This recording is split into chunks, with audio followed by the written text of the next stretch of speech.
രാത്രി 2 മണിയായപ്പോൾ നല്ല രീതിയിൽ വിശന്നു കേട്ടോ. അപ്പോൾ കഴിക്കാൻ എന്തെങ്കിലും ഉണ്ടാക്കാമെന്ന് വിചാരിച്ചിട്ട് കിച്ചണിൽ കയറിയപ്പോഴാണ് ഈ ഒരു സംഭവം ഉണ്ടായി. ഞാൻ ആദ്യം വിചാരിച്ച് ചെറുതായിട്ടൊന്ന് മുറിഞ്ഞിട്ടുള്ളൂ എന്ന്. പിന്നെ ബ്ലഡ് നിൽക്കാതെ വന്നപ്പോൾ നോക്കിയപ്പോഴാണ് അത്യാവശ്യം നല്ല രീതിയിൽ ഉള്ളിലോട്ട് മുറിഞ്ഞിട്ടുണ്ടായിരുന്നു കേട്ടോ.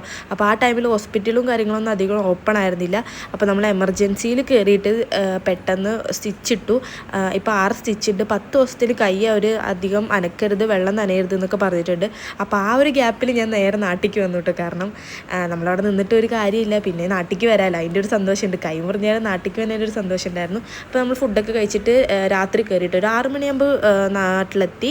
അപ്പോൾ വീട്ടിൽ കുറച്ച് നേരം റെസ്റ്റ് എടുത്ത് നമ്മൾ നേരെ ചത്താപ്പച്ചയ്ക്ക് ബുക്ക് ചെയ്തിട്ടുണ്ടായിരുന്നു, അതിന് വന്നു കേട്ടോ. അതൊക്കെ കണ്ടു കഴിഞ്ഞ് നമ്മൾ നേരെ മായന്നൂർ പാലത്തിൽ പോയിട്ടൊരു ചായയൊക്കെ കുടിക്കാൻ വിചാരിച്ചു. കുറേ കാലമായി ഇങ്ങനെ വന്നിരുന്ന് ചായ കുടിച്ചിട്ട്.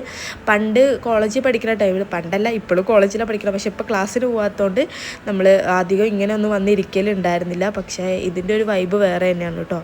അപ്പോൾ അത്രയേ ഉള്ളൂ ഗൈസ്, ബൈ.